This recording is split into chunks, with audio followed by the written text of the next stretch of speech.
I'm losing my voice a little bit. Yes, please. Thank you. And I saw I guess Chase is moved on to other employment.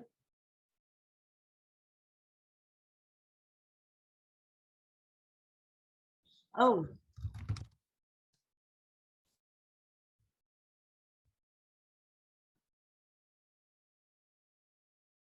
okay, cool. Well, I'll miss him.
Good morning, everyone. It is exciting to be here with everyone again this morning for another meeting of the Infrastructure and Environment Subcommittee of the African American Task Force. We are still hoping for my co-chair, Senator Lockman, to log in, but having some technical difficulties. So we're going to get started in the interim. And Caitlin, if you want to move to the next slide, we can get started with a roll call.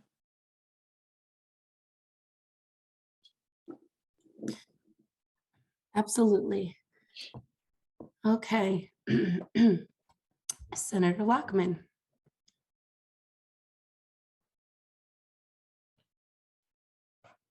I see that Senator Lockman is present. I'm not sure if she has audio capability. Senator Pinckney.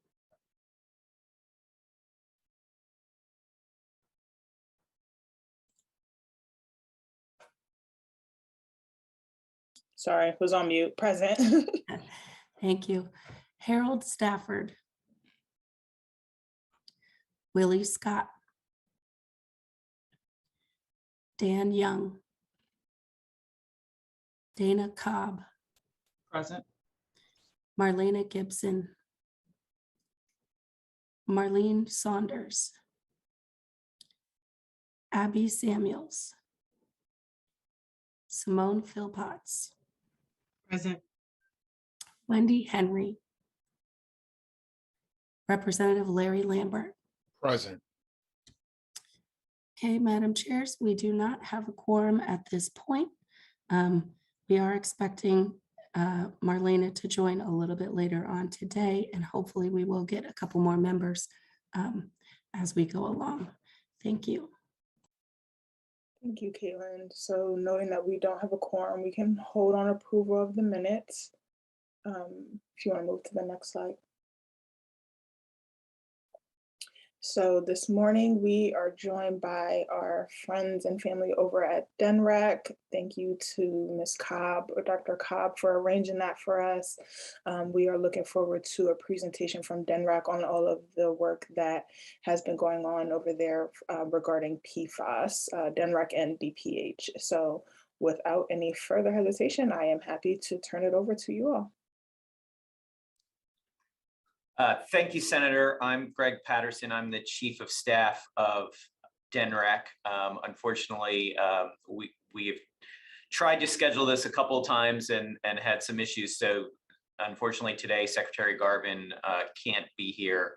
But we didn't want to delay any longer presenting some of this information to the subcommittee. And the secretary may want to cover some of it in the full committee meeting on November 16th. But we're here because there has obviously been lots of conversation, lots of meetings about PFAS here and in other places. Some of us participated in a tour of PFAS solutions. Senator Pinckney and I saw a presentation from the CDC to the Water Association. There have been lots of individual meetings and discussions that we and others have had. And so we wanted to make sure that this committee got a understanding of what the Division of Public Health, who's here, and DNREC and other agencies have been doing, are planning to do to deal with PFAS in Delaware. It is obviously an emerging contaminant, which means over the last decade or so, as the risk from PFAS has become more and more clear, the science is catching up, and to some extent, both public health and DNREC are science-based agencies and are going through the evaluation of now that we know that this is a concern, where is it? What do we need to do about it? So I'm going to turn it over to people who are smarter than me on this stuff and experts on this stuff, and let them introduce themselves. And that's Todd Kaiser, who is with DNREC, and Jamie Mack, who is with Public Health. So good morning. This is Todd Kaiser. I'm a hydrologist with DNREC's Division of Waste and Hazardous Substances in the remediation section. At this point, I'm going to share my screen, and as I'm doing so, Jamie, would you mind introducing yourself, sir? Sure. My name is Jamie Mack. I'm the Environmental Health Director here at Public Health. I oversee the section that's known as Health Systems Protection. As part of that section, we have the Office of Drinking Water, and Public Health has oversight of all the water systems throughout Delaware. And just to confirm, are we looking at the introduction slide to the presentation? Yes, you got it, Todd. Thank you.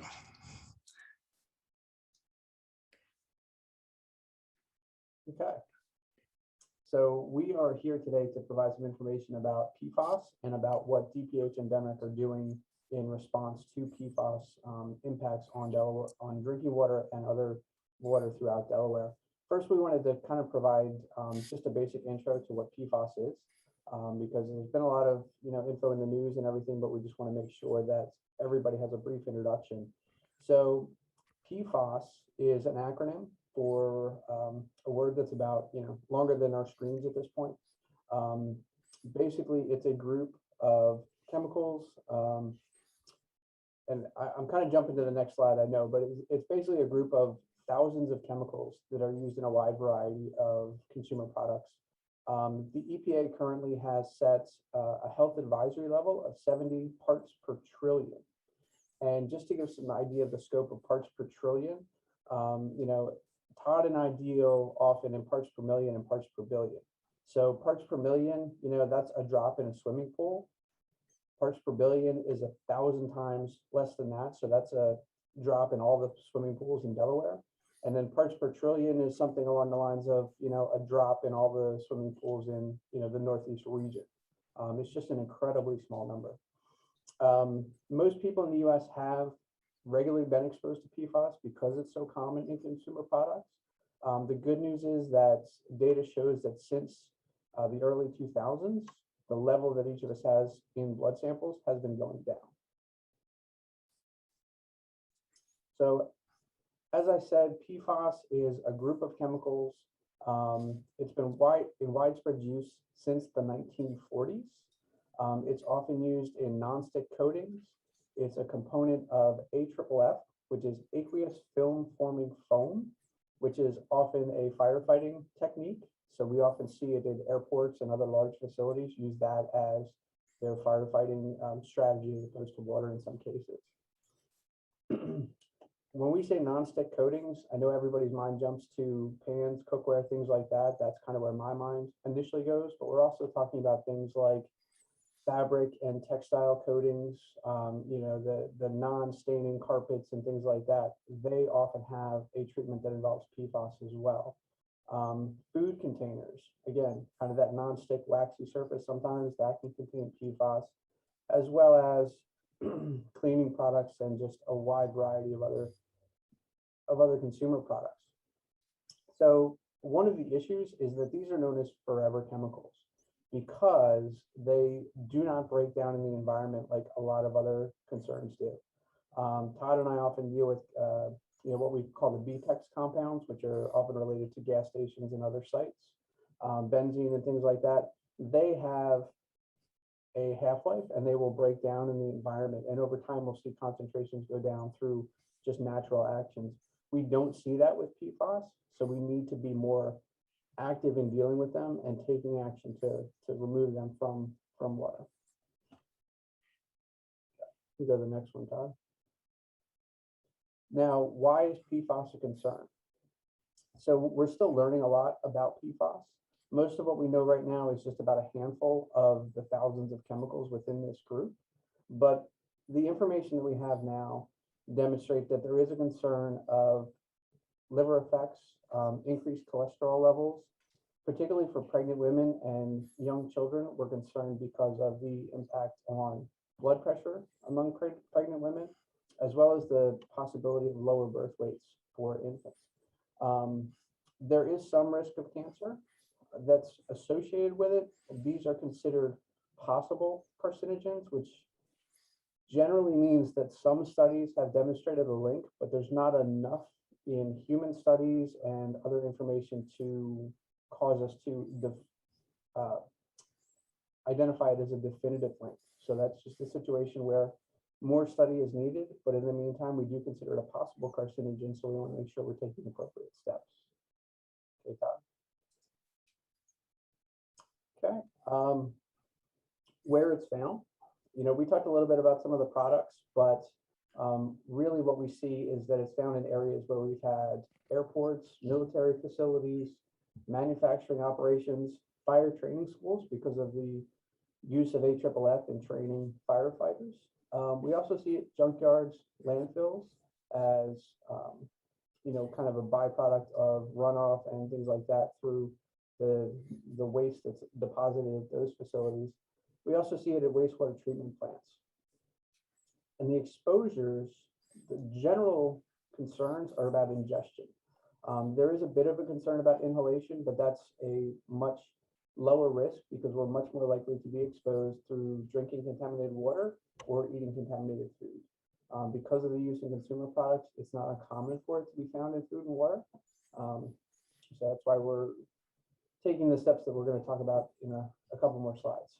Todd? Thank you, Jamie. I'll take over for the next few slides here. I'd like to talk about what Delaware is doing related to the PFAS compounds. And in developing this presentation, we decided that we would highlight some of the things we're currently working on. There are certain topics that at this point are not necessarily included in this, but we're happy to speak about them when we get to a question and answer phase. So I just wanted to stress initially that we do have a multi-agency work group that was formed in 2018. Primarily it's DNREC, DPH, DelDOT, and DDA. Together, we are leveraging the strengths of the scientists, engineers, toxicologists, management to bring together and make sure that as we collect more information, more knowledge, that we share it amongst the working group and make sure that we all move forward together as we develop methodologies and procedures to address PFAS within the state. Specifically, the DNREC remediation section in 2016 listed PFOA and PFOS as hazardous substances. That's very significant because that allows DNREC in the remediation section to compel investigations, compel remediations, and define parties as responsible for releases of these compounds to the environment. It's not necessarily something that has occurred everywhere, but within Delaware, we do have that leverage. As part of that development, in 2018, we developed a sampling policy. So within the sampling policy, we applied the knowledge we have gained over time to state where we expect to find PFAS compounds, how they should be sampled, what we intend to do with the data. From 2018 till now, we continue to learn more. And within this particular topic, we will always be learning more about how to better manage, better analyze, and make refinements to how we work together in this multi-agency work group. So 2021, now, we're in the midst of doing an update to that sampling policy. We intend to be a little bit more prescriptive at this point in time. It is a policy, it is not regulation, but we have the Hazardous Substance Cleanup Act to lean upon. This gives some specifics through the policy and guidance on how to implement what we expect.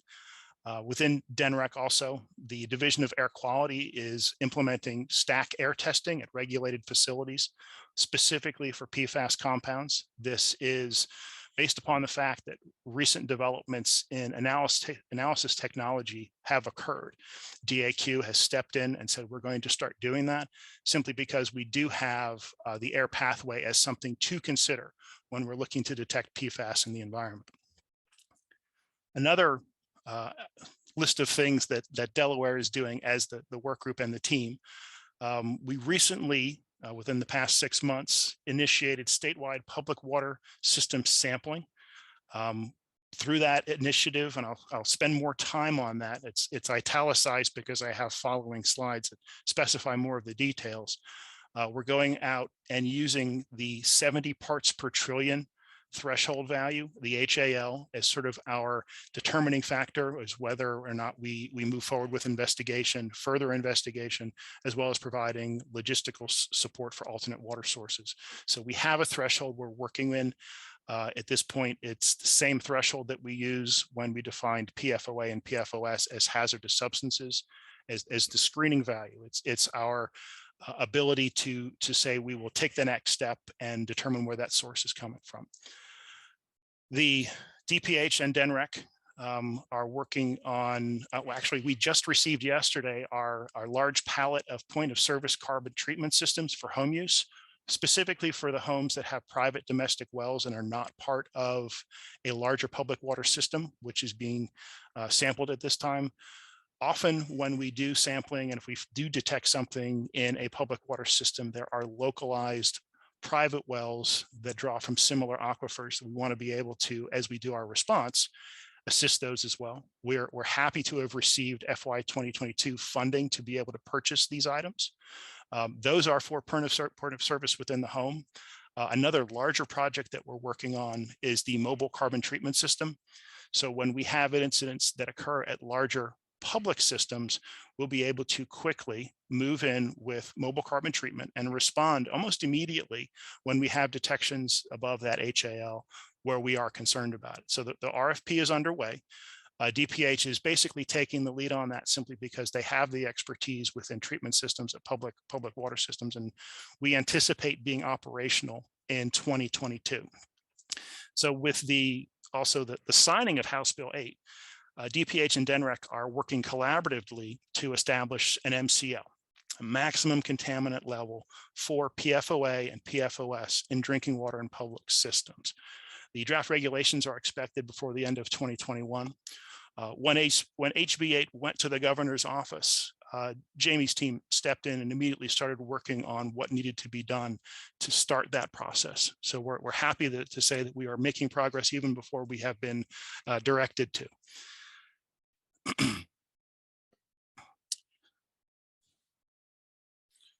So at this point, I want to talk about the statewide public water system sampling.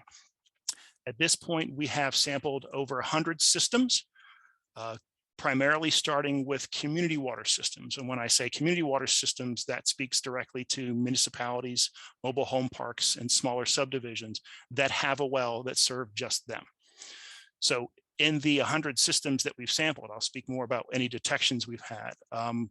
Overall, we are seeing low concentrations of PFAS compounds as a whole detected, but very, very few that are above the 70 part per trillion HAL. That is good information for us to collect as we move forward with developing the MCL. It allows us to develop an MCL that is based upon data. So we're happy to move now from community water systems into non-transient and non-community systems.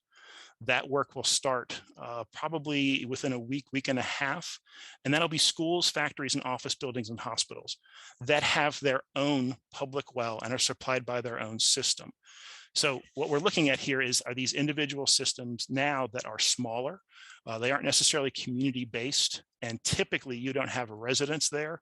You have someone who is there for a short period of time, and it's the next step down in terms of volume of population. And then we'll move into transient non-community systems, which are gas stations, campgrounds, restaurants, once again, that have their own well and they operate their own system. One of the initiatives across the state that we've put into play is using the Environmental Quality Information System, or EQUIS. EQUIS is a database where we are compiling information from a multitude of programs related not just to PFAS, but to all of our detections. And it allows us as multiple agencies to share what we've collected and create maps, do contaminant analysis, and provide that analysis as partners to each other. So when we're in a position where we've collected data and we have detections of PFAS that may be below our current screening value of 70 parts per trillion, it all goes into a location where all of the partners can look at those data and make determinations about where a next phase of investigation may need to occur, or where we have a reason to believe that something requires attention on the short term. So we're happy to have that in play. It gives us a lot of flexibility to be able to have multiple programs work together on the same topic. This is the map of the public water systems that have been sampled throughout the state over the past 6 months. So each of these colors is unique to that system. Rather than having a cluster of gray, we decided to bring in more colors here to depict the fact that there are differences. And then also, if we look to the far right of the slide, if you look near Long Neck, there's several points that are the same color. What that depicts is a system served by multiple wells. So we have a representative sample of that system. You'll note also that most of the wells that we have sampled, public water systems here, are in Kent and Sussex County. The data that's already been collected predominantly in Newcastle County is part of our database system, but we just wanted to depict the progress we've made using multiple funding sources to go and look in places we typically would not be looking for PFAS. The idea here is, as we sample public water systems, we're hoping to determine if there is an impact and whether or not citizens are drinking water with PFAS in it, and how do we address those concerns. So we're looking across the board. When you look across the board and you do a sampling broadly, it helps inform the MCL process. The typical MCL process requires a broad collection of data. This is what we're doing now. So with the directive that we've received, we'll also, we've had something in play that allows us to do what we were going to do anyway. It's really fortunate to be in this situation. So this is my last slide, Jamie, just so you're ready to go. Here are a list of systems where PFAS was detected in water above the HAL. So I believe we're all familiar with the Blades water system down in Sussex County. It was proactive sampling done by DNREC and US EPA, where it detected PFAS above the HAL, where we were able to respond as multiple agencies and provide water in the short term, and then also help the town of Blades set up a carbon filtration system to remove PFAS before the water was served. So that is an investigation that is ongoing. But in terms of us being able to step in and quickly interrupt the flow of impacted water, this is an example of where we worked very, very well together. The Newcastle water system, primarily it's impacted by releases related to the Newcastle airport. Once again, that's a collaboration of multiple programs, and then also the city of Newcastle itself to implement a carbon filtration system and treat the water to achieve well below the HAL value in served water to the community. Many wells near the Dover Air Force Base have been impacted. Private wells, near the Dover Air Force Base have been impacted above the HAL. The federal government and the Department of Defense have stepped in and managed that very, very well. We have long-standing, strong partnerships with EPA and the DoD when it comes to responses like this. We're partnering with them on this, but primarily they're stepping in and addressing the concern. So Tidewater Bayside system, the USGS on a rotating basis samples as representative of public water systems across the state, not just for PFAS, but for a multitude of compounds that are potential health concerns. As part of the most recent sampling, they added PFAS compounds to that. And within one system, the Tidewater Bayside system, there was a detection just a little bit above the HAL. So that detection, as soon as we had the data, we shared it with the Tidewater utility company, and they immediately implemented a resin treatment system. When we talk to a lot of our partners that are operators, the larger operators of water treatment systems, they're well aware of this. They have been making plans. They have their contingency plans in place to quickly implement. So working with Tidewater was very effective. They're prepared. As we move forward with a lot of this stuff, we'll potentially run into situations where systems like Bethany Crest are a little bit smaller. They don't have the broad reach of utilities to be able to step in with a lot of resources. We're very, very fortunate that at Bethany Crest, though, the system owner was able to very quickly respond with water for the residents in that. And this is just happening within the past 2 or 3 weeks, where it stepped in, provided water. As we did our sampling down at Bethany Crest, we also determined that there was an ion exchange treatment system in place. Ion exchange can be effective in treating PFAS. So we've sampled the raw water as well as the finished water, and the data are pending, I believe, for today to come back from our laboratory. But we're evaluating that system and then also evaluating alternate systems to be able to put into place immediately and treat PFAS. So Bethany Crest is a situation where we have detections right around the HAL. Wasn't a very, very high concentration, but yet we stepped in and very proactively as partners have been able to provide information and resources to the system owner. Todd, if you're done, if we could just go back to that slide for a quick second. Of course. I just want to talk a little bit more about Blaze and Bethany Crest so that I can give an introduction to the Dwsrf program. The Drinking Water State Revolving Fund is the program that is able to assist water utilities in responding to PFAS with long-term solutions. As Todd mentioned in Blaze, DNREC and DPH work very well together. DNREC, I think, was able to coordinate an initial carbon system within probably 10 days of the response beginning. And just to give an idea of the scale there, you know, you've seen the Brita filters that people have in their homes. Those are essentially carbon filters. The one that we installed in Blades was an oversized load on a tractor trailer. It actually took a couple of days to get down here from Pennsylvania because of the special requirements, because it was such a large unit. We've continued to work with them since then. And through our Dwsrf program, we're able to provide the funding they need to put in a second carbon unit so they have redundancy. And then we'll continue to work with them through that program to ensure that they have whatever support they need for their residents.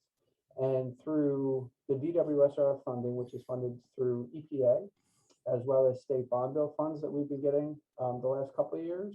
And hopefully with the infrastructure package in Congress, you know, we'll see additional funding. We're able to offer systems like Blades, those funds, and then do principal forgiveness. So there's no loan to pay, there's no burden on the community. You know, we're able to work, especially with the low income communities, and ensure that anything we're putting in place to address their water challenges does not become a burden long-term on the residents because of increased bills and things like that. And I've mentioned Dwsrf. DNREC has a companion program, which is the Clean Water State Revolving Fund. So the CWSRF takes care of the water in the ground or on the surface. Dwsrf takes care of the treatment systems and things once it becomes drinking water. Okay, I think we're ready, Todd. Thanks. So as Todd and I have said, DPH and DNREC work well together. We've done, unfortunately, quite a few more of these responses for PFAS and other things than we'd like to, but we've developed a great partnership and are able to work together and quickly just get systems everything they need to support them and provide clean water, drinking water to all the residents that they serve. One of the things is that the drinking water and source water programs, source waters at DNREC, drinking waters at DPH, it's an interesting split because it allows both agencies to work together and leverage their individual strengths as a partnership to better serve the communities in Delaware. So as I said with Blades, we often partner on the alternate water source, and there's two strategies there. One is short-term, one is long-term. Short-term in Blades was bottled water and the National Guard bringing in water buffaloes and operating that for a couple of weeks while we put the long-term solution in place, which was the carbon filtration. In terms of the different agencies and the different roles as they move forward, DNREC, as they're doing now with Bethany Crest, focus on the investigations to determine the potential source, to hold responsible parties accountable, and to ensure that the environment is protected and that the natural resources are in the best condition they can be in so that they can be used for drinking water. DPH, we conduct the risk assessments on the results that we are given. We provide health recommendations, we provide information, and we support the communities through the Dwsrf program to make sure that they have the long-term solutions they need for safe, clean drinking water. So we've spent much of this presentation giving a general overview of what PFAS is. We talk about how we're working together and what we've achieved so far, about the strong collaborations and the partnerships, the leveraging of what we have as state agencies to help each other. Recently, US EPA released a PFAS roadmap. So part of our leveraging also is the fact that each of us can learn that much within our individual programs, bring them back and share it. When we get some of these directions or a roadmap from US EPA and the federal government, it's something we're definitely paying attention to, and we're making sure that we're following and not missing out on opportunities to learn more. Some of the primary, the three R's that US EPA put together was the concept of research, the concept of restrict, and then remediate. So the idea is making sure to understand the changing body of information related to PFAS. Restrict from the perspective of if there is a way we can interrupt any of the releases to the environment, prevent those. It's extremely valuable to be able to deal with something when it's in a concentrated or localized form as opposed to spread, and then remediate. When releases do occur and they get to the environment, there are things that we have to do to protect the public, that we have to do to protect the environment itself and the ecological receptor. So the concept of remediate, and do it in such a fashion that we're addressing some of the items on the left. So the items on the left are from the roadmap. The right-hand side of this slide talk about what DNREC has been doing that sort of follows and almost anticipates some of the things that the roadmap is saying. Not to say, you know, we have our own roadmap, but it's nice to be able to look at this and say, okay, we are making these good decisions from a multiple programmatic perspective. Primarily the concept of the life cycle of PFAS. When you think about a forever chemical, we don't want it to be something where it continues its life cycle through a release, through a collection, and a release again. So we have to look at, through multiple programs, different ways and different sort of points of opportunity where as the state of Delaware agencies, we can step in. And one of those is upstream. And getting upstream of that problem to make sure that we don't have to address them as releases, address them before they become releases if possible, at least understand that life cycle from that perspective of where's the closest point to source we can stop this problem. And when we get to that area where we have polluters who have released to the environment the PFAS compounds, we have to hold them accountable. We have that leverage before I mentioned of PFOA and PFOS listed in the state as hazardous substances. That's a start. We have to make sure that we continue to follow that type of track of holding those accountable who have made this release. We do that by making sure that we have strong science behind our decision making. So we continue to gather more data. We continue to refine how we gather that data. We continue to refine how we analyze the data we've gathered. And then also making sure that we prioritize protection of disadvantaged communities. A lot of the data we're gathering are pointing towards this as a huge concern. So state of Delaware, we've got our collaborative group across multiple agencies. That's how we look at the concept of life cycle. Each of the programs has a different point at which it can touch the potential for a release before it happens, as it's happening, and then how we respond to it. We are in the process of developing trackback studies through multiple program authorities. The idea of being upstream of the problem. If we can figure out through the environmental data we collected where something has come from, we can prevent it before it gets released. So the idea is identifying and mitigating at points of opportunity. You know, there are some points of opportunity through the stream, if you will, of the life cycle. They're not always upstream. Sometimes they're within the stream itself. We'll talk about that in a couple of slides from here. So holistically collect and analyze multimedia data. We can't just look at it from one perspective of we're looking at drinking water. Our primary concern at this point is drinking water. Where are people potentially consuming this? That's something that Jamie spoke about early on. The idea that, you know, drinking water is a primary pathway. So that's where our focus in terms of collecting data and analyzing data has focused. As we get more knowledge from our PFAS effort across the state, we have to assist those that are charged with identifying and provide them proof of the fact that PFAS is impacting environmental justice communities beyond the scope of what it should. Yeah, well, there should be no communities impacted by PFAS. How can I possibly say it that way? But the idea is that we have to direct in areas of the biggest impact, combine everything we have together, holistically come up with good, long-standing solutions.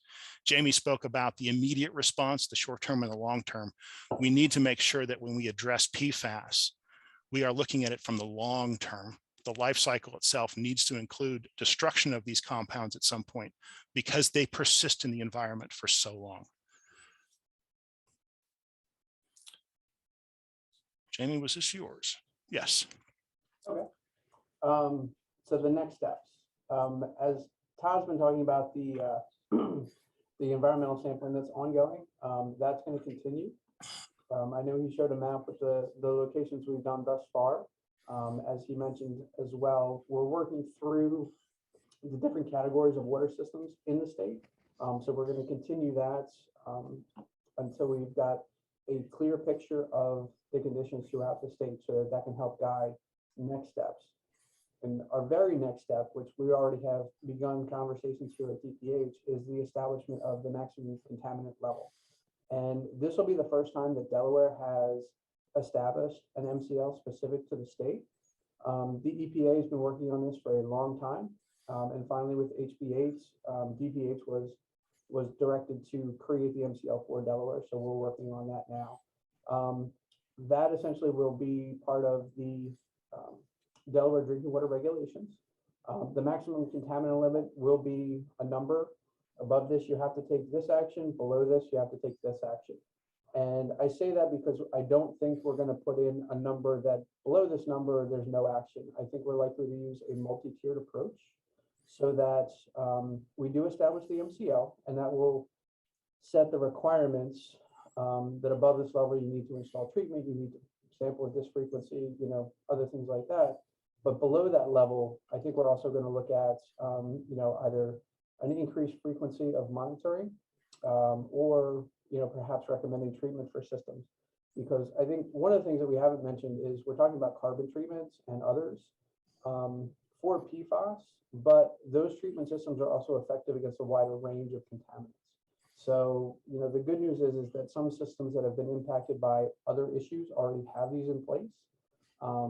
And any systems that have to put them in place are not only protected against PFAS and dealing with that, but they may be protected against other emerging contaminants or other known contaminants that, become an issue in the future.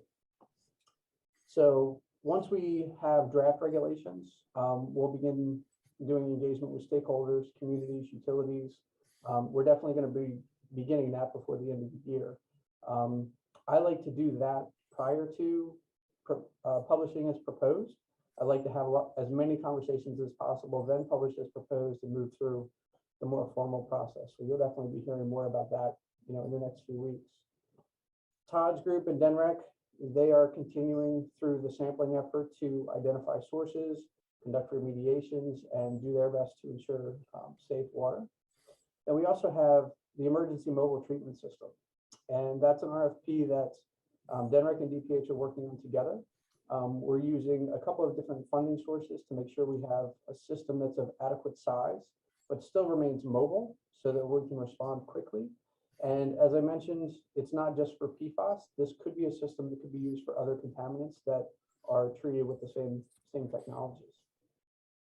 DNREC is working on the point of use filters for private residential wells. Obviously, for the residential wells, it's tougher to install, a community system on individuals. So they get, are they whole house filters, Todd, or are they point of use filters? They're point of use filters, so not Okay. whole house. Okay. So again, that provides them some relief while we work with, well owners to determine if a new well could be drilled or, what other steps could be taken as a long-term solution. And then outreach and point of contact for impacted stakeholders. I know DNREC and DPH both try to be transparent. They both try to be approachable and responsive. And we're always available for questions, concerns, and just do our best to remain engaged with the community and make sure they have good information. Thanks, Jamie. So we've spoken a lot about drinking water. We've spoken a lot about surface water. When we think about making sure that at this point people are protected, and some of the next steps in terms of planned sampling efforts to help support our decision making. We have to understand more aspects of the environment itself, the environmental systems, and places where there's points of opportunity. Many states are looking at this point in developing fish consumption advisories, mollusk consumption advisories related to PFAS. In Maryland, that was just recently developed. So our watershed assessment and fisheries teams have added PFAS to their list of contaminants to sample on a regular basis. Data are being gathered statewide related to that, as well as through some targeted efforts. So we will have information related to those occurrences. It's ongoing at this point, And as we work with our regional partners, our federal partners, and just the local state partners, we can work towards the idea of using toxicity values to determine if we need to develop a fish and mollusk advisory specifically for PFAS. Some of those exist at this point for other persistent bioaccumulative and toxic compounds. The way PFAS is working is they aren't necessarily occurring on all the same places. So our statewide sampling effort is helping us inform that. Looking at the concept of biosolids and wastewater. Within our water programs, they're developing and they're going to implement a standardized method to be able to look at biosolids. Biosolids are the dry product essentially that occurs through wastewater treatment plants. Wastewater treatment plants are not typically designed to address persistent bioaccumulative and toxic compounds. So we've been engaged related to the PCB topic on biosolids and wastewater. We're going to do the same thing for PFAS. So as we go out and develop standardized methods, something we can all rely upon, the data when it comes back, the collection of PFAS data within these two media help to inform the other efforts as well. So the Division of Water is working on that. We think about points of opportunity. Landfill leachate is a point of opportunity. For many, many years, we've used landfills to, we use them to collect our waste. Some of those wastes that are in these landfills are persistent, they're bioaccumulative, they're toxic, they last a long time. So when landfill leachate is collected, and we're going to work on sampling to determine what's part of it, specifically as it relates to PFAS, we will have a point of opportunity for potential extraction and treatment of PFAS related to landfills. So that is something that we're watching other states within the Delaware River Basin as they work on developing those methodologies, as well as our regional and federal partners on that. A lot of what is related to PFAS, the challenge of it is the standardized method, a reliable method, a replicable method through laboratory use to be able to sample that. So we're looking to help expand upon our ability to do those things. So Jamie, Greg, I believe this was yours, sir. Yes, it is. So that's a lot, but one additional topic that we want to cover, because we know people have been talking about it and asking about it, is a settlement that occurred between the state of Delaware and the companies of DuPont, Chemours, and Corteva regarding their use and production, their production of PFAS within the state of Delaware, and the effect that has had on the environment. Legally, the lawsuit was based on natural resource damages, which is the effect that substances have had on Delaware's natural resources. So that settlement came out to $50 million coming divided between the three companies. And there's 4 purposes that are set out in the settlement agreement for what that can be used for. And the money is going to be placed in a trust. The trust has not yet legally been created yet, so we haven't even begun spending the money yet, and are just in the early planning stages. But what you see here is the language from the trust in the 4 categories of how the money can be used. Environmental media assessments means air, water, soil, sediment, sampling, analysis, and assessment. So all of the testing that is envisioned in the slides and the plans that you've been hearing about for the last little while, this becomes a source of funding, a mechanism for doing that kind of extensive environmental testing without having to come to the General Assembly and get budget lines for it potentially. Environmental natural resource enhancement projects. These are projects that can restore and enhance aquatic resources. So wetlands improvements or projects that can clean up the water that's out there that has been affected, because much of the damage was alleged in the lawsuit to be done specifically to the Delaware River. Environmental and natural resource research and development initiatives is an area that Todd touched on. Once we capture PFAS, once we get it out of, remediate it, get it out of sites that it has been found, ideally you destroy it. And those of us who've toward PFAS solutions up in Newcastle heard about how hard it is to destroy this. And there's additional research that needs to be done in that area and techniques developed to destroy PFAS.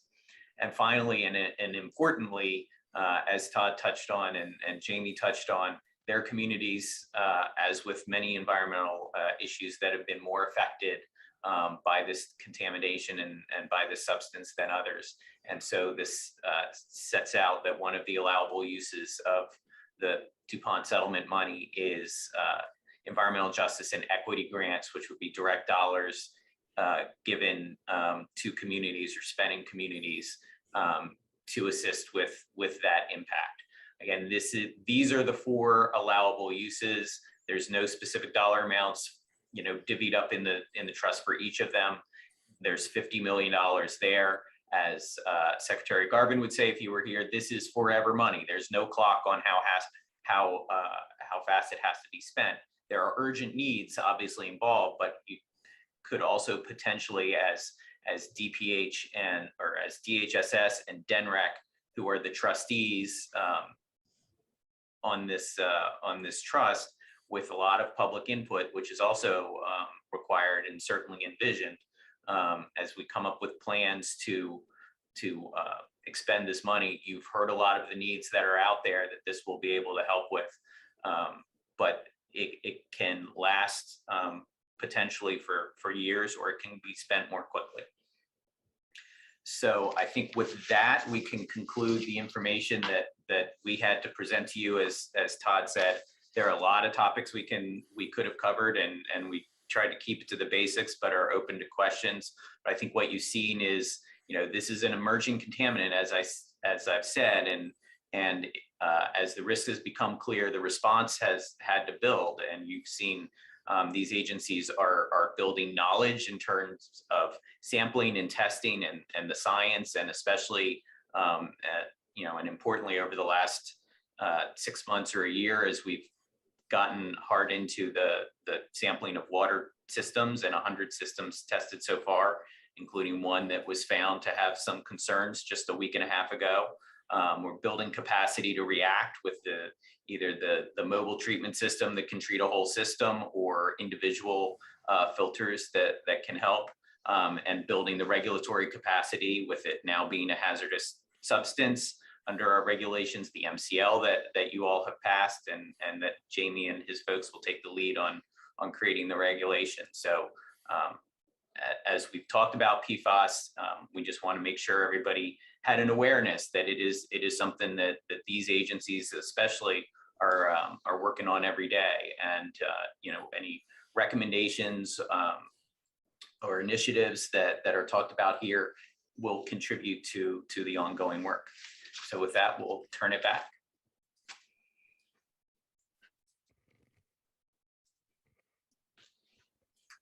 Thank you, DNREC and DPH. I really appreciate that. That was incredibly informative and detailed. I know our members have questions, so I will start with our members first, and Mr. Willie Scott. Yeah, thanks for the presentation. It was very informative. I think early on you mentioned that we're doing stack testing at certain regulated facilities, which implies, I guess, there are also air emissions that contain PFAS or PFAS. Do we have a sense for how many facilities are emitting PFAS to the air? And do we have programs? You've got a great variety of programs to address PFAS in water. Do we have programs that address PFAS in air? So I'll handle that, Greg, if that's all right. Please. So Mr. Scott, I can't speak today at this point directly to how many facilities are being sampled through that. Since it is a newer initiative, there are several compelling reasons that the Division of Air Quality within DNREC will be using to determine which ones get sampled. I can obtain that information. I'm happy to share it with you. So that is a question that I will return to this group with a number on that. My impression is I've heard of just 2 at this point that had very compelling reasons, which were the primary ones to sample. The new initiative itself had to be tested and verified. That that has occurred. So we're confident in the data we're receiving back. And then my impression is that we'll now expand it to other facilities, but I will get you a number of either what has been done, but then also what is intended to be done. Great, thank you. Yes, sir. Thank you, Mr. Scott. Rep. Lambert. Good morning, everyone. I want to thank Greg, Todd, and Jamie for this outstanding presentation, very informative.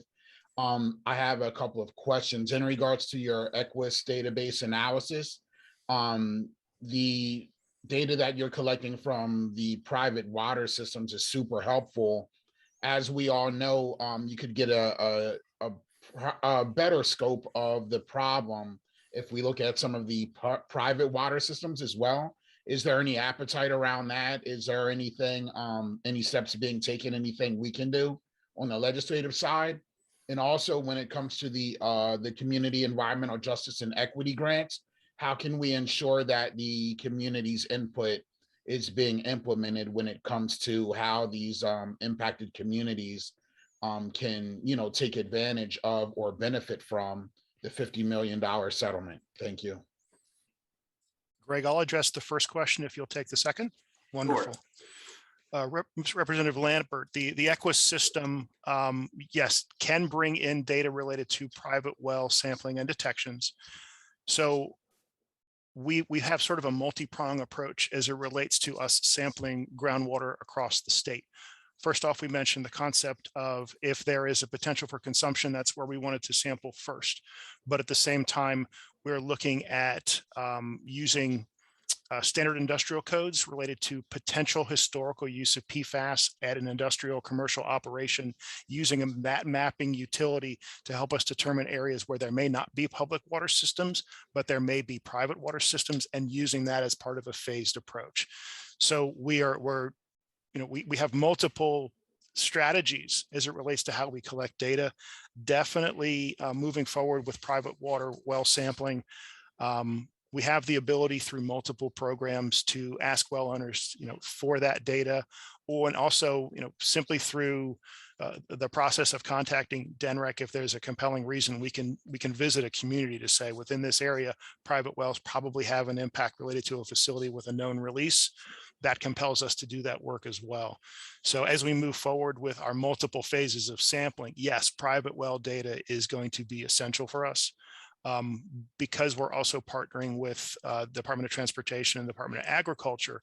They have monitoring networks as well that we're attempting to leverage. A lot of it is a matter of just developing a sound sampling plan that uses standard methodology and fits the regulatory requirements of these other agencies. So we have those options, we have those abilities. It's in scope, definitely, sir. And then Greg. Before I talk about the use of the settlement funds, one thing that I want to add here, and I add kind of as a civilian in the science world, where I'm always learning more about the things that state government does. When we talk about public water systems, that is beyond just the systems that you would think of that are serving multiple residences and businesses, and are run by a municipality or even serves 60 manufactured houses, like the system that we're dealing with down in Bethany Crest. Public water systems includes businesses that may be on a well that only serves them, but it is a business where the public goes. And this is, Jamie's nodding, which is good because this is his world more than mine. But like grocery stores, at Bethany Crest, a public water system that we added to the list in the area to sample is a fraternal lodge that is across the road. That is considered a public water system under the definitions that Jamie and we use.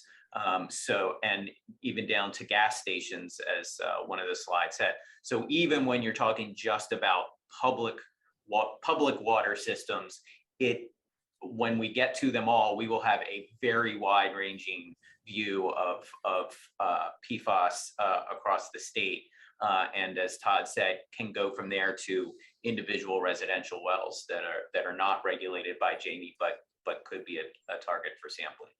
On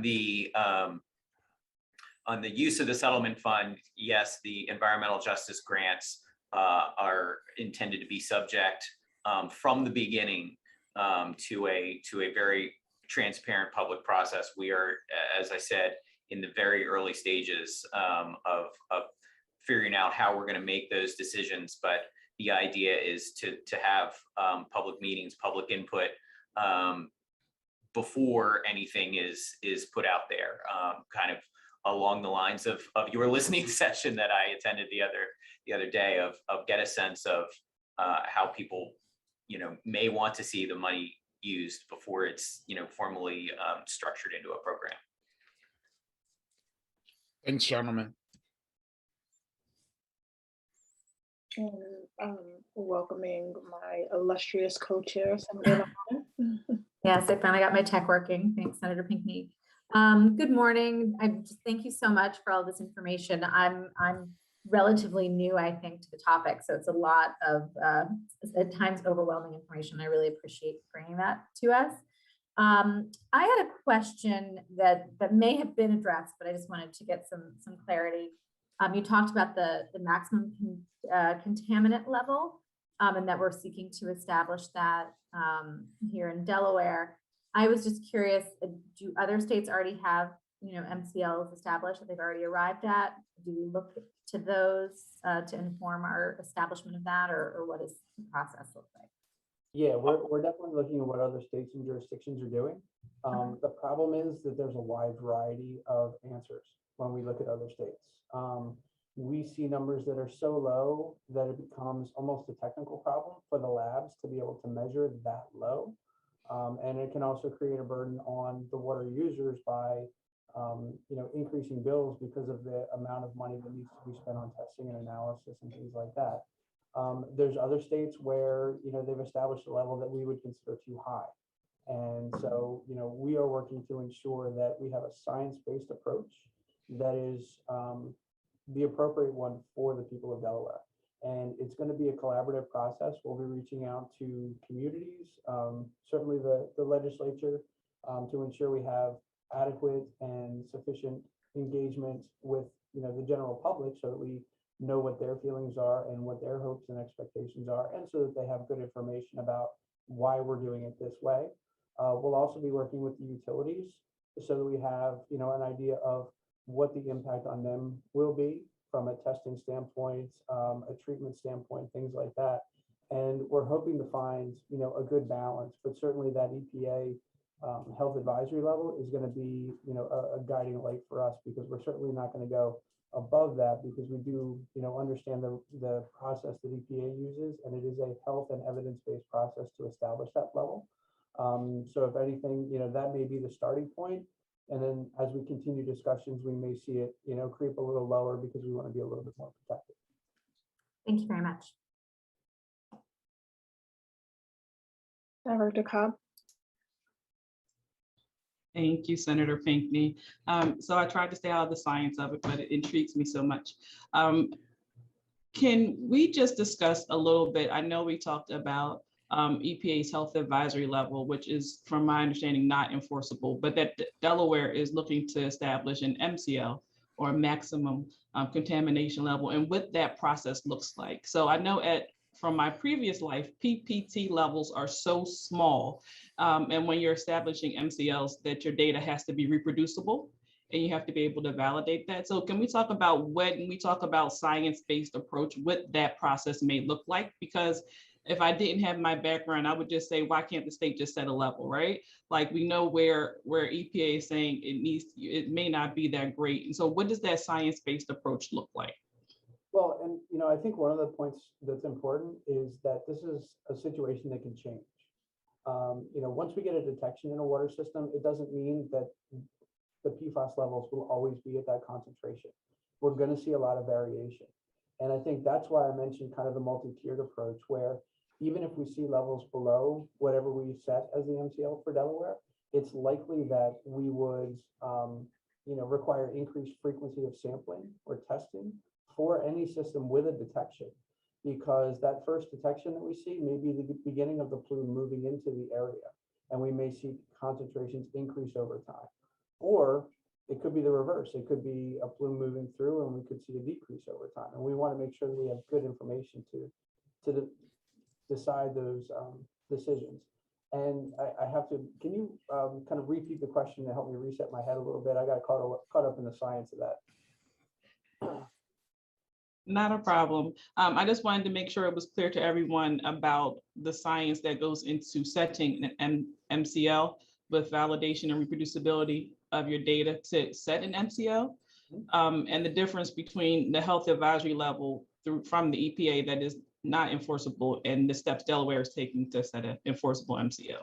Right. So one of the things I'll say up front is that DPH does have broad authority. And if we see a system above the HAL, we do have the authority to require them to make corrections.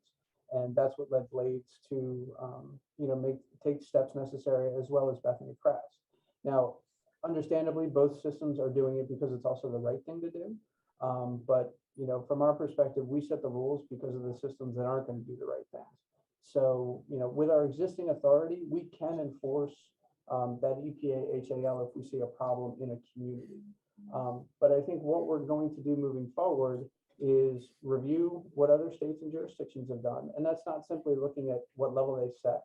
We can reach out to the health departments, the environmental departments, and find out why they set the level there. And we can do the same with EPA. And we can determine, what it seems to be the most logical from a science perspective in terms of the level. And then, as I said, we'll also work with utilities and ensure that we're able to not impose a significant burden on the end user without, the benefit of, further protection. One of the other challenges from a science perspective we have is the laboratory analysis.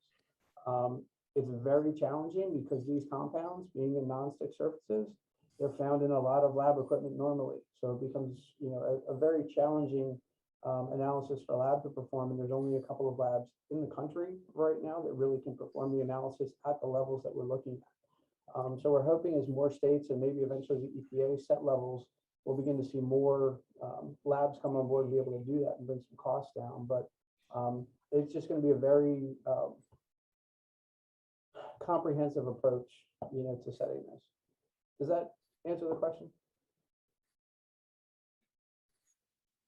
And Dr. Cobb, if I could add one more thing, this is Todd here. I wanted to stress that as we're conducting our sampling across the state, we're using the laboratories that are certified through the Hazardous Substance Cleanup Act and the DNREC remediation section. So we have rigorous quality analysis, quality control procedures with those laboratories, as well as with our sampling team. They're very well aware of the potential for interference during sampling and take all precautions to make sure that we are sampling the actual aquifer water or the finished water, as opposed to something that may be on someone's shirt or pen or sticky notes. So we have those things in place to make sure that to your point, it's reproducible and it has this high quality to it. So we have that as part of our process as well. Thank you. Thank you all so much. I just have one last question. I had a list of questions, but you guys answered most of them in your presentation, so thank you for that. Only other question I have is, when it comes time to choosing the locations for the sample testing, how do you make the determination on where to do those samples? And I know you spoke to that, but if you could dig a little deeper in it for us. Okay, so I think initially with the concept of the public water system sampling, we have databases within our Division of Water, as well as within our Department of Public Health, that have that location, the number of wells within a particular system that feed to that one point of service. We have well construction data that talks about whether or not it is drawing from a superficial aquifer or potentially more vulnerable aquifer because it's near the surface, or from a deeper aquifer that is potentially confined due to the presence of a clay as a barrier between that. So we looked at what we were considering the ones that would most likely have the presence of the compounds, and have determined that if it's a confined aquifer, it's not part of our initial phase of sampling, but it'll be a later phase because of our prioritization project on that. So first off, the public water systems, community, larger populations, to the non-transient, non-community, which is a smaller subset of population, if you will, and then the transit community. Those are the steps specifically as it relates to public water systems. So then we do sampling of private wells potentially. We're looking at the mapping of any of the potential historical or current industrial uses that may have touched PFAS, even in the minutest possibility. And then from that, mapping our private wells in proximity to that, and then selecting those for sampling. Once again, looking at selections of that, realizing we can't necessarily take an entire community, but we will take representatives, and based upon the data coming back, once again, science informed, we either decide that we don't have the concern there, we don't have detections, or we do, and therefore we'll expand our sampling and then initiate our typical investigation process. So that's our consumption screening, if you will, in terms of making that determination. And then when we step into some of the human-made media wastewater treatment facilities, we'll look at some of those from the perspective of where are they currently feeding into water, and is that water used for consumptive use, as in may be the case. I don't think it's actually the case in Newcastle County, but we will be sure that if there's any sort of discharge to a surface water body used for drinking water, that'll be a primary location for us to discharge. So we're looking at all of these vulnerabilities from a multi-programmatic perspective and then making those determinations. So the fish consumption, the fish sampling occurs first off in places where we know we have existing advisories for other contaminants. That's our first blush because we're doing that sampling anyway. It's the matter of adding that constituent at PFAS to a standard sampling. And then we'll use the information we have from our industrial code mapping, where we have facilities where we have detections and we know about it. Think about the Dover Air Force Base. We'll be looking at proximal water bodies for fish tissue to see if anything's there. So it comes back to, and it's one line on one slide, that we've got a multi-programs and multi-agencies working together. That says so much more than those words in that line, in the sense that we have multiple ways of using multiple lines of evidence to say, okay, here's where we're going to go get data.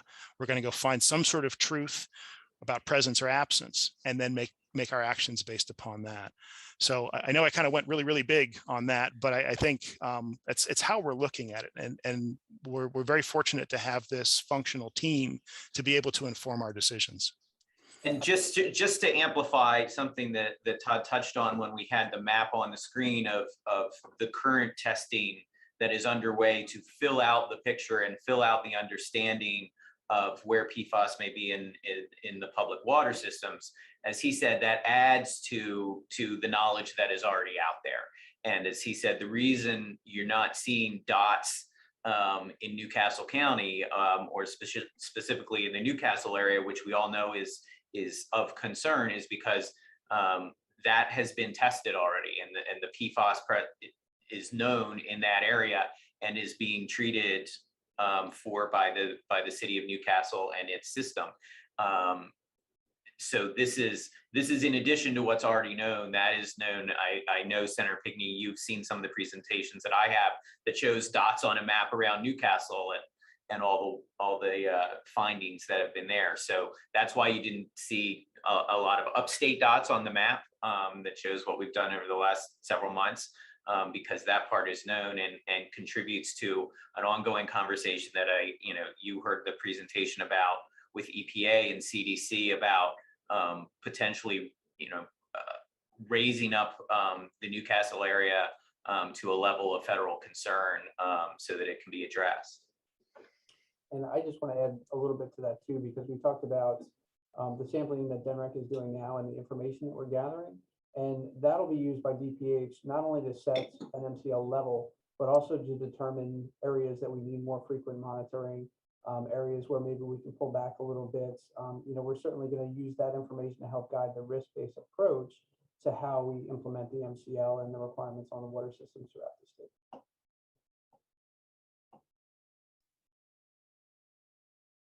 Greg, Jamie, Todd, thank you. This was really, really helpful, really informative, and I think right along the lines of the work that our subcommittee is doing. So it's good to hear that we are ahead of the curve in some areas, that we are following that advice of the feds on some stuff, and that we have a lot coming down the pipeline. So thank you so much for working with us, especially around all the rescheduling, and for putting this great presentation together. I know the subcommittee members really appreciated it.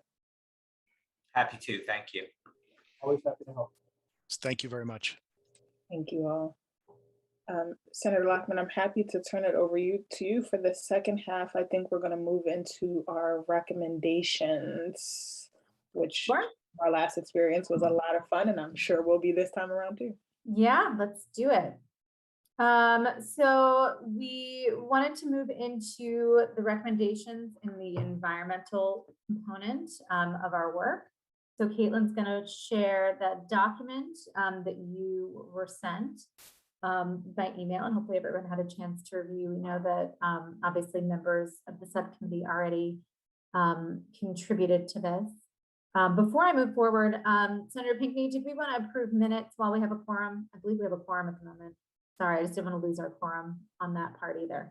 Yeah, I think that's a great idea. Okay, so sorry to abbreviate that, but I just want to step back for a minute and revisit that point of order and see if we could get someone to make a motion as regards our minutes from our last meeting. I move to accept the minutes from our last meeting. Thank you, Ms. Philpott. Second. Awesome. Caitlin, do we need to do a full roll call or can we do a show of hands?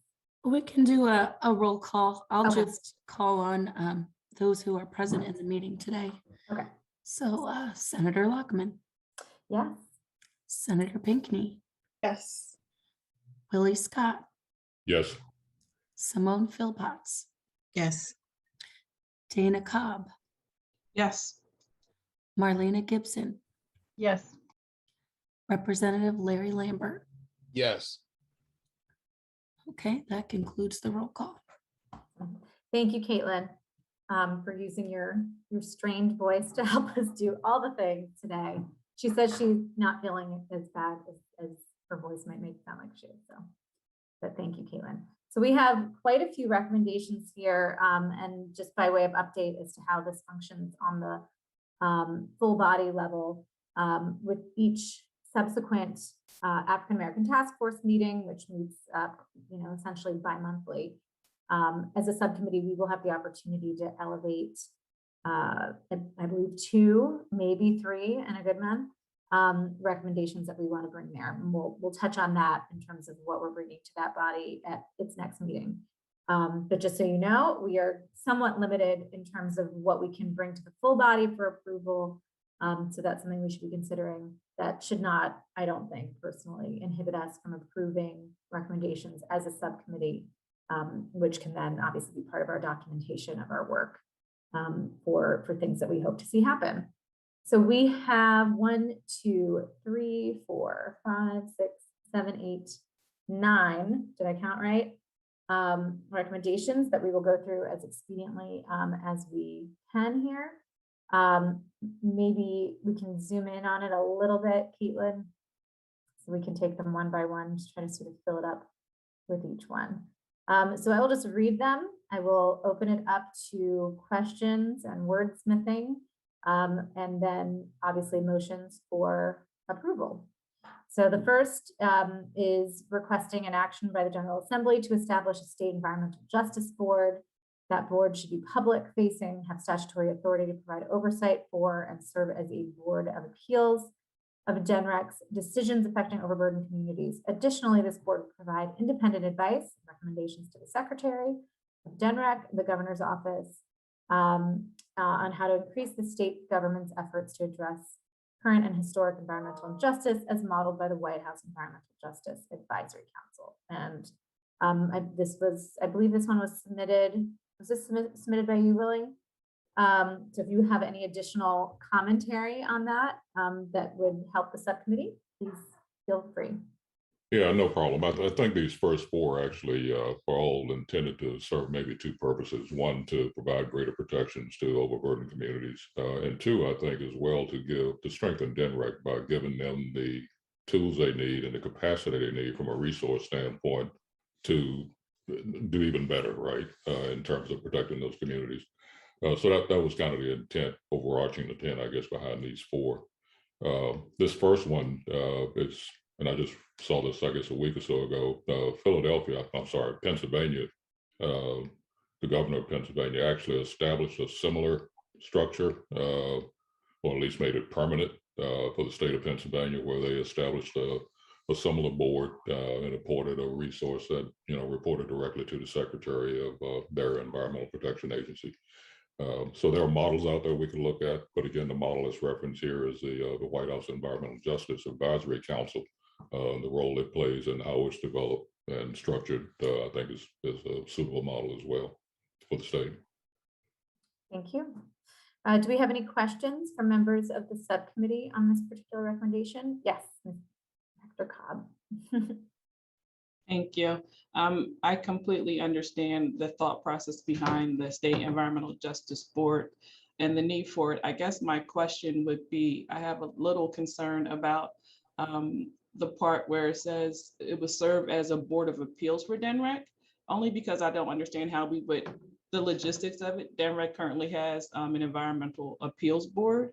And my concern would be when it would come down to who would have the authority. So I'm not sure how we could flesh that out or how that would be work with the current environmental appeals board or the Coastal Zone Industrial Control Board, those bodies that already have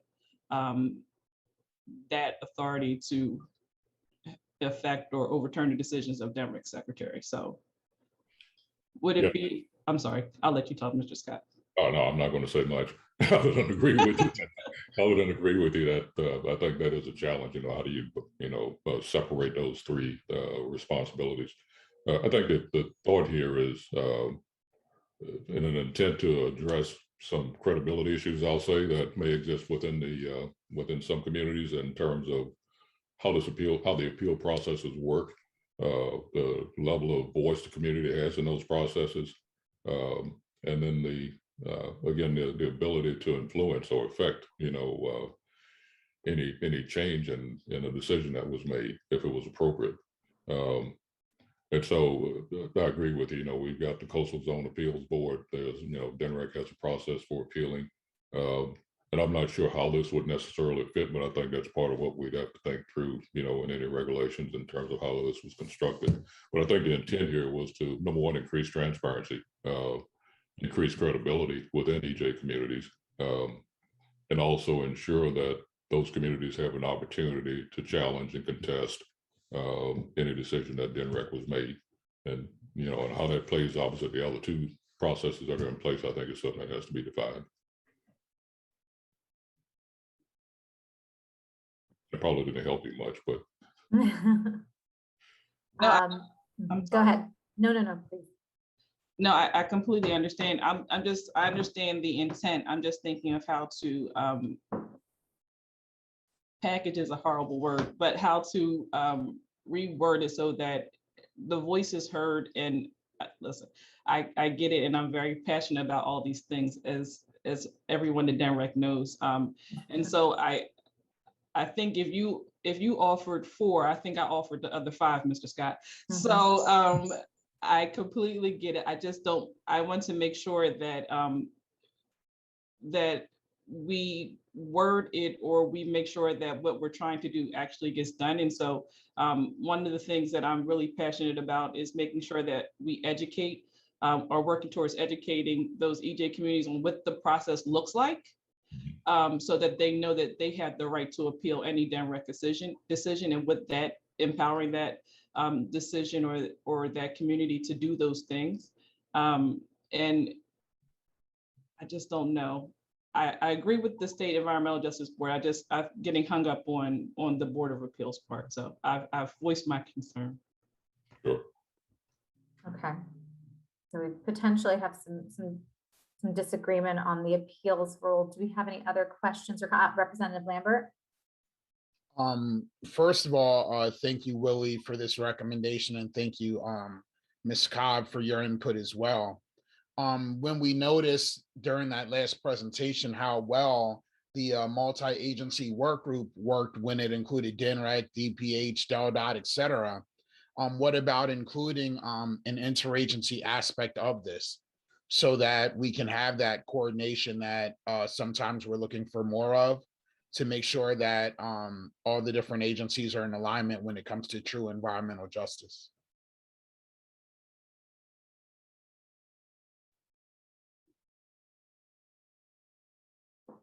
Any thoughts? Is that directed at Director Cobb?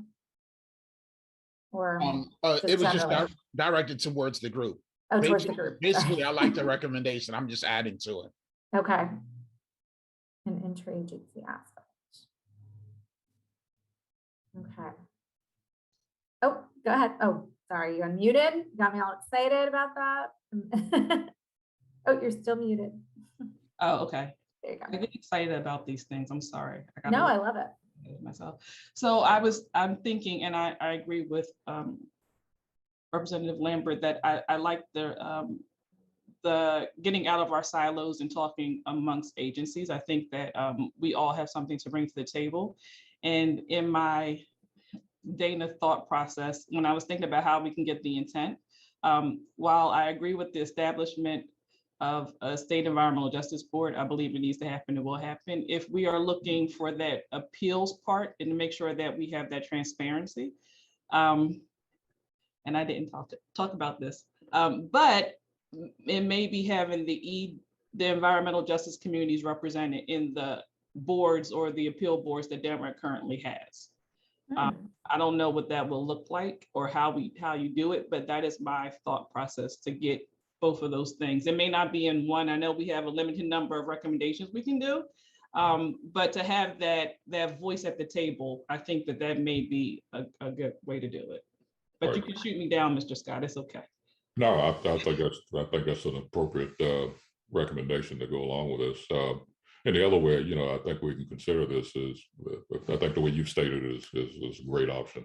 But that board could also not necessarily serve as who rules on the appeal or passes judgment on a permit, but maybe to facilitate, enable, better connect the community with the appeals process.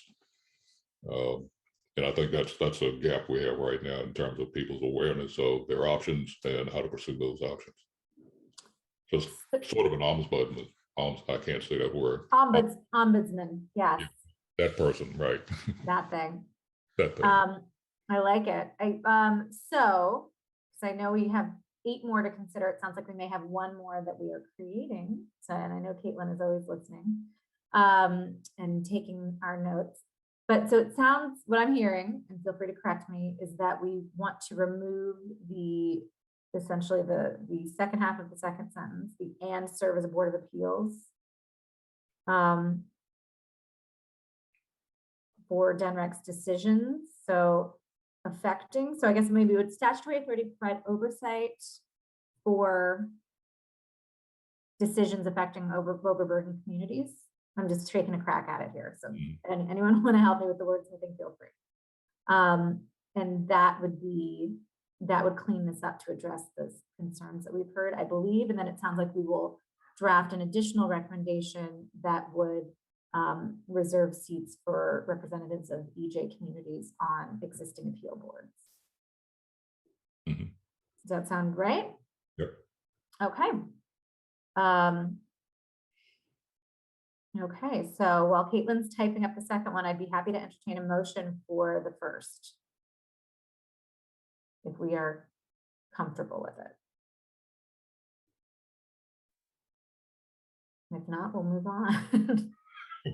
I don't think it's appropriate for me to make a motion on one. Well, I don't know. People can. So moved. All right. I'll second that. So I think we can, and I'm going to save Caitlin's voice, and I think I know everyone who's here who can vote. I've made a second, so I think my vote is clear. Senator Pinckney? Yes. Mr. Scott? Yes. Ms. Cobb? Yes. Ms. Philpotts? Yes. Ms. Gibson? Yes. Did I miss anyone? Okay. I think we are, I think we should have one or two more folks. oh, are we Did we, missing? did we get Senator Pinckney? Yes. We did. Hang on, I'm just looking at my list. We got me and Representative Lambert made the motion and the second, and then we had Mr. Scott, Ms. Cobb, Ms. Philpott, Senator Pinckney. Oh, okay, so, all right, I missed. Obviously, if you two were making the motion here, yes, so Yeah, yes. we didn't, I get, maybe we should have voted, sorry. So yes, we have all 7. Okay, great. Okay. I am going to, well, you draft that one. I'm going to go ahead and skip to the next one, Caitlin, so you don't have to be so under the gun on that. We can move it maybe to the bottom. So the next one, the set for Mr. Scott. Oh, sorry, Senator Pinckney. I'm just curious, just thinking about the time. Do you think that we should pause this really quick and then go to the recommendations that we're going to bring to the full body meeting? Oh, sure. Just to make sure that since the full body meeting is coming up, we want to make sure that we have those. Yes. You know, I'm fine with that, just to make sure that we cover it so that we can continue with these, because I'm guessing we're not going to get through all of these in the time we have remaining today. But so Caitlin, while you're working on that, maybe we can flip to the screen to talk about the 2 recommendations we expect to bring to the full body at its next meeting. And I'm not sure, Caitlin, you'll have to let me know if we need to officially have a vote for those, or if this is really just more of an informational. I think it's just more informational, Okay. because both of those recs have already been approved. So Yes. Emmy, if you could share your screen now, and Sorry, I don't know why I thought that it was a vote for those. It's not, but I think it's also good for us to just check in on that before we continue, because I know we can, rather than cram it in at 11:55, I think it's fine to do that. But so just wanted to let you know the 2, obviously we already had 2 of our recommendations approved by the full body.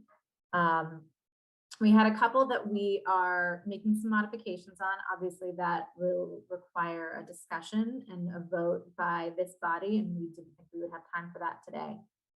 So the 2 recommendations that we will be elevating to the full body at the next meeting are 2 that have already been approved. One on the study on ways that the General Assembly can address supply and access to affordable housing. And then the other, it would be revisiting the municipal crime-free housing and nuisance ordinance recommendation that we made prior. We have since, revisited that as a group here to reframe that a little bit and offered a memo to the full body. So we wanted to follow through on that. So then does anyone have any questions? These are the 2 recommendations we'll be trying to advance as part of the full body's approved recommendations. And we will continue to look at housing recommendations, because we still do have quite a few that remain in that category as well. Okay. So quick sidebar, and then we'll go back to working through our list. So just let us know if you have any concerns or questions about those being the next ones on the table. Great, thanks, Emmy.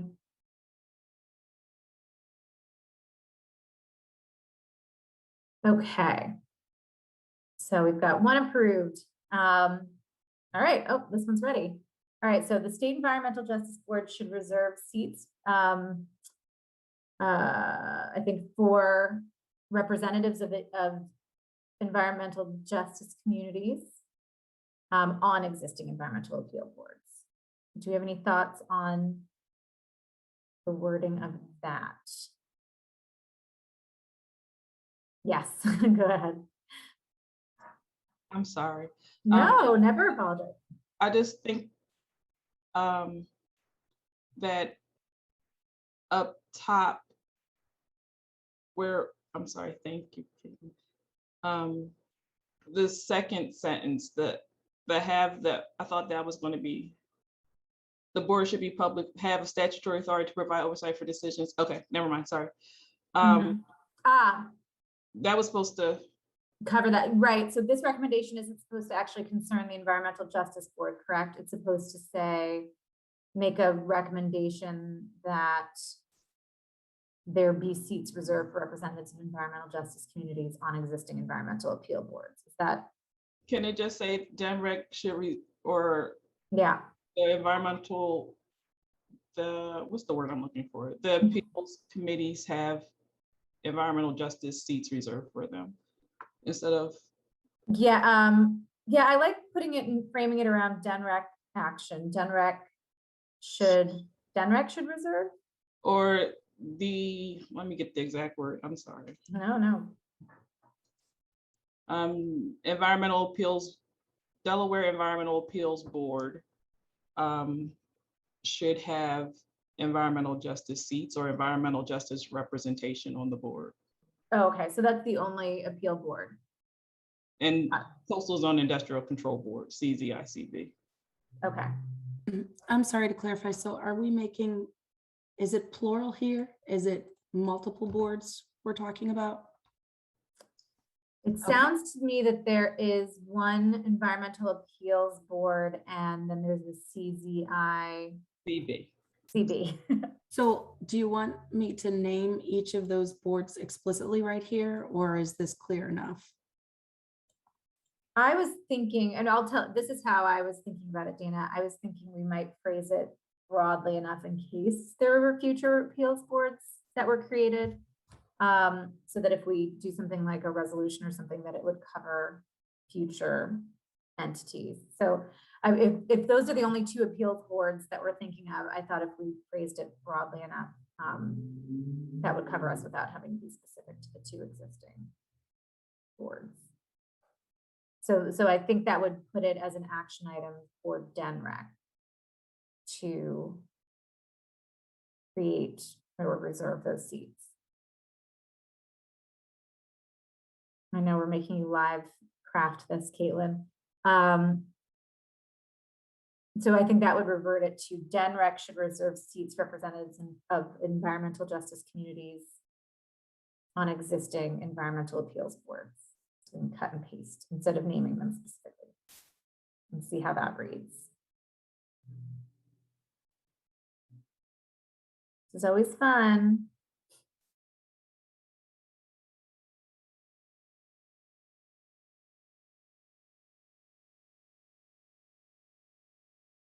All right, so we've got the rewritten sentence. DENREC should reserve seats for representatives of environmental justice communities on existing environmental appeals boards. I feel, let me raise my You're good. I'm looking it up, and the appeals board was created by the General Assembly, and it is all are appointed by the governor. So DENREC doesn't appoint. I see. Just so that I don't want it to be. Okay. Should we table that one for the moment while we figure out how best to, although I suppose if so we would have to essentially redraft the composition language asking for the governor to appoint a representative from an environmental justice committee. Okay. Let's come back to that one so we can make sure we get the language right so we can keep going through the 9. But I think that's where that one's heading, is to essentially ask for General Assembly to ensure that, you know, members of environmental justice committees are represented on these boards. So to do a little research, I think. Okay, the next one is the General Assembly should establish a comprehensive monitoring system for all air and groundwater emissions in overburdened communities. The data from this system shall be publicly available and used as a basis to assess cumulative impacts of future permit requests. Funding should include the development of test methods and equipment required to measure all constituents of pollutants released in overburdened communities. That one's quite complex. I've been a little over my pay grade, so I would love to hear from our experts in the room. on this and what exactly we're asking for. I'm guessing this would be something that would probably come with a significant cost and stand-up process, but Willie, can you tell us a little bit more? Yeah, so this is a moonshot. Okay. Dana can probably attest to that. So one of the issues, I think, well, let me kind of frame up the issues. Number one, in several EJ communities, there are lots of efforts to try to understand what's in the air that surrounds those communities. And so various organizations are taking it upon themselves to try to establish, certain calibers of monitoring, whether it be personal air monitoring or small air monitors. And so there's this whole concern, I think, within EJ communities of, what are we breathing? I think, they're at the other end of that spectrum. I know Denrec's been working with Region 3 EPA to try to understand the proper test method for ethylene oxide. And I don't think that's been resolved yet. And so we've got a rather egregious, contaminant, air contaminant that, coexists with a lot of these communities or some portions of these communities. And we really don't have a solid basis from what I understand to collect data on exactly what is in there as it relates to ethylene oxide and whether or not that information is credible.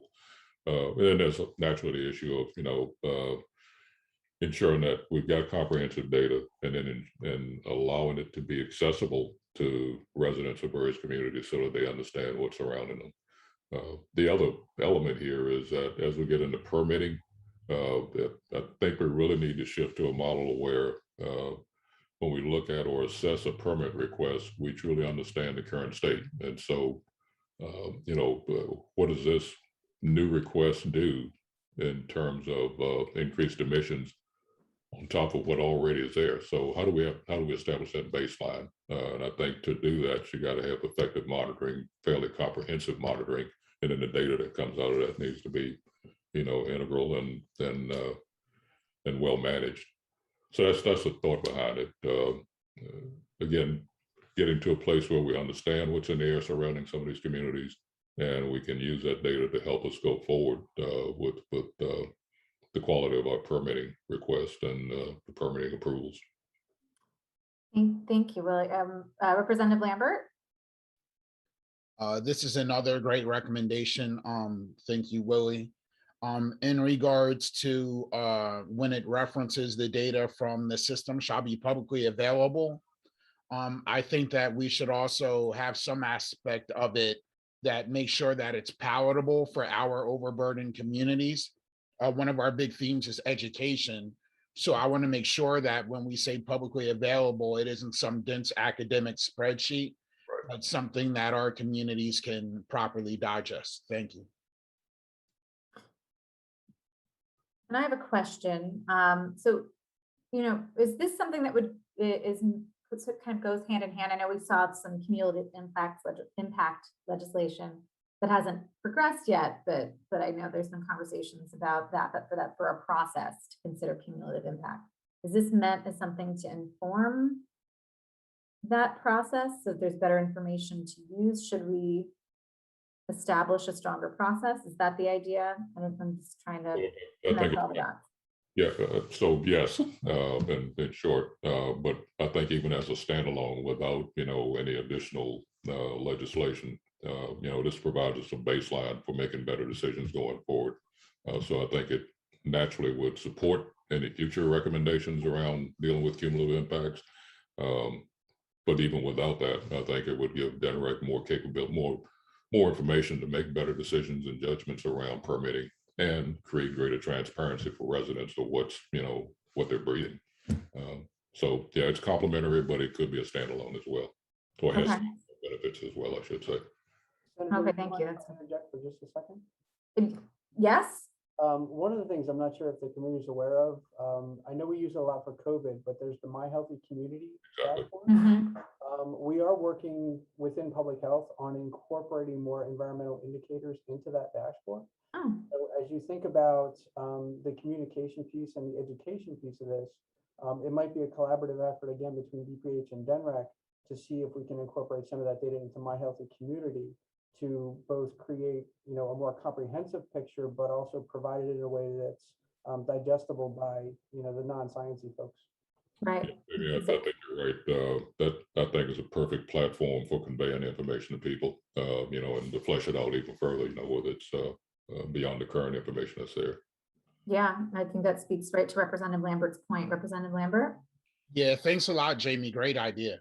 Yeah, and thank you for hanging out with us to continue to hear our work. That was really helpful. Always happy to listen in. Thanks for letting me interrupt.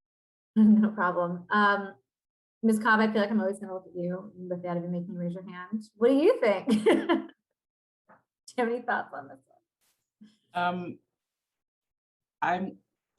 It's science. It's asking for funding to do the science to make informed decisions. And so. Okay, well, so do we need to finesse the language at all to talk about the platform, to talk about the accessibility of information? I know there's already a lot of words in this one. But you know, our point here is to make sure we get it right. So, I mean, I don't know if it's publicly available is enough.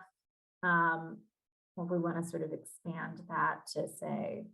Well, you could just add in there publicly available via the existing My Healthy Community website or portal, whatever. Yeah, let's try that. And I have no concerns about supporting moonshots. I think that's not a bad place to be. Okay, so all right, so we've accommodated that feedback. That also represents, you know, some of the interagency conversations we've had. So as that is, do we have a motion?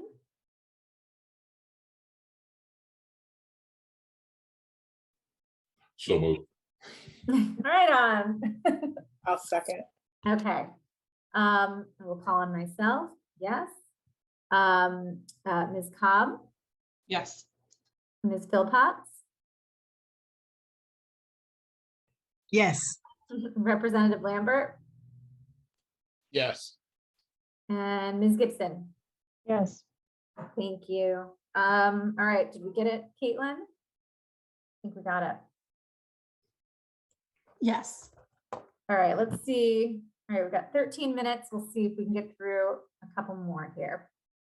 So we have the two more coming from Mr. Scott. The first of those two is the General Assembly should pass legislation to disallow the use of credits as an offset to increased emissions in overburdened communities. Would you like to speak to that? So without getting into all of the gory details of the environmental reduction or emissions reductions credit scheme, the fundamental issue here is that when those credits are allowed, and let me maybe explain a little bit. So if a company wants to permit or apply for a permit for a new facility, one way they can offset the increased emissions is to purchase credits from reductions or from companies that have from a bank that comes from companies that have already taken reductions. So company A may have taken put in, you know, some capital to reduce their emissions for CO2 some time ago. Then they can get benefit for that by turning some of those reductions over to Dwsrf, and I can't remember the percentage data, but I think 70 or 80% of those benefits are institutionalized, and the remaining 20% are put up for credits. So company B comes along and wants to build a new facility. They have increased emissions as a result of that, and one way they can artificially at least reduce those emissions is to purchase those credits. So the net effect is at the location where the facility is being built or the permit's being granted, the emissions actually go up. Okay, and then there's this artificial offset that's applied through the use of credits from emission reductions that have been taken in the past. And so this is a particular issue for overburdened communities where, you know, even recently we've had a situation where that process was used. And again, the net effect for people living in the community was they saw an increase in emissions, even though the company was technically and legally allowed to purchase credits as an artificial offset. So I think while there are probably general concerns around the credit offset scheme, you know, in terms of how it actually protects the environment, it becomes particularly significant as it relates to overburdened communities, which typically see the impact of that allowance. So the notion here is that, if the state wants to continue that process, in general, that's another story, but that shouldn't be allowed to continue to increase pollution in overburdened communities where, again, most of these issues typically lie. Okay, so essentially carving out, I don't know if ban is the right word, but yeah, in certain communities that process could not continue. Okay, I think I understand. Do we have any other questions from committee members? Concerns? Yes. No, it's coming. I'm not, Yes. I will say that I am not the authority on this topic. It does touch my division because of the coastal zones alike. But I may have to phone a friend if Greg Patterson is still on, if that's allowed. I see him. There he is. I so appreciate, he'll get me later. I will say that my only concern, and I've had this concern in multiple meetings that I've attended, is when I think that it may be a little, what's the word I want to use? When we're talking about overburdened communities in that definition, I know that we have multiple definitions depending on who you're talking to or what the criteria may be. And so making sure that we are all talking about the same communities, or at least defining those communities, so that appropriate action or something of the sort can take place, just making sure that we're talking from the same playbook. And I'm turning it over to Chief of Staff Greg Patterson. Thank you. Despite the fact that I probably know less about these programs than Dana does, and I suspect much less than Mr. Scott, but as he touched on, these emissions credit trading programs, whether cap or trade or whatever names you use, have been part of the way for the last couple decades that air emissions have generally been reduced overall. And he's right, when you have a project, a facility that buys one of these credits, as a result, they're allowed to emit a little more than they might otherwise have been. And that's the way it works. It doesn't necessarily skyrocket their emissions. It just allows them a little more because they have purchased the credits that somebody else is not using. I think it's an interesting question whether, given that there's, if you raise this issue broadly, that you have lots, as he said, of opinion either way as to whether cap and trade or emissions trading programs are good to begin with, whether you restrict the use of it in certain communities, it would be a policy decision to make that I can't say where Dwsrf would be today.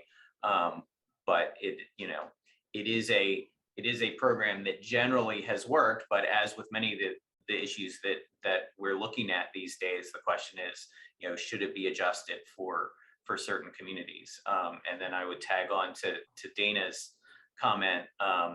We are having this conversation with Justice Forty and Representative Lambert very soon about how do you define these communities. So if you're going to go down this road, then you've got to come up with what is the definition, what are the boundary lines, how far away do you have to be, does a facility have to be considered not eligible if this is a road you went down. So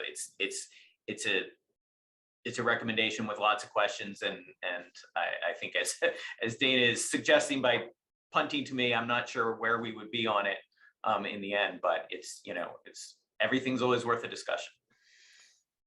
So it sounds like, oh, sorry, go ahead, Mr. Scott. And I was just going to add, I think one of Dana's recommendations later on is that we continue efforts around environmental justice mapping.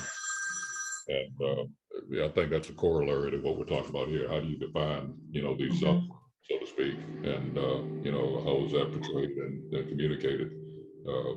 So yeah, I think that's a valid point, and maybe these two kind of fit together in some sense. Right. Maybe and I know we're going to continue in our December meeting to complete these. It's going to be the Dana Cobb show to some degree. but which I'm looking forward to. But so perhaps we can also table that one and do a little leg work on some of those questions in the time that we have. And so we'll table that one as well, I think, so we can get a little bit more information to modify or just inform as needed.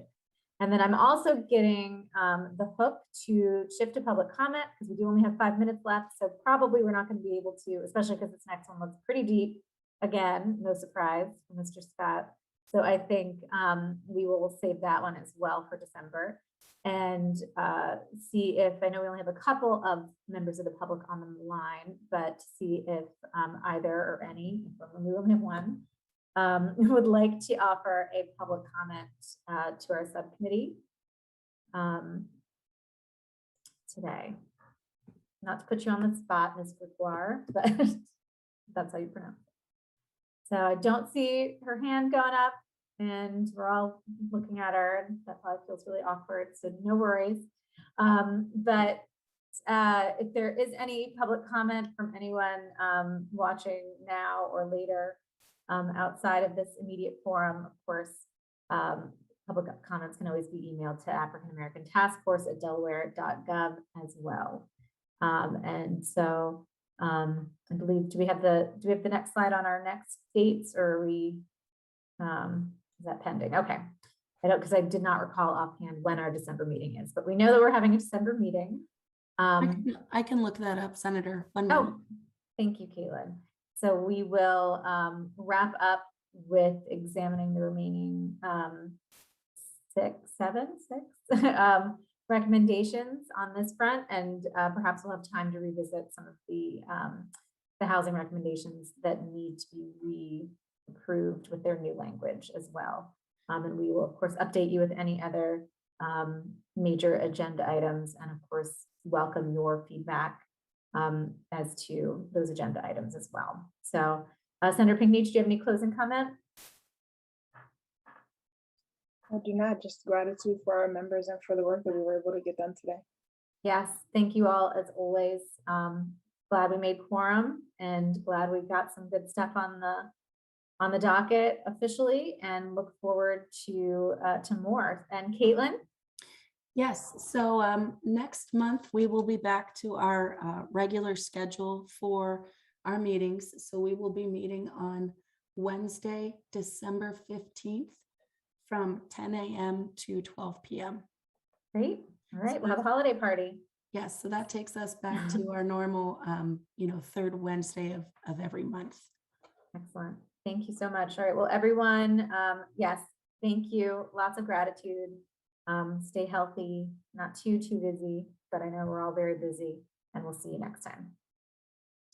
Bye, everyone. Thanks, everyone. Take care.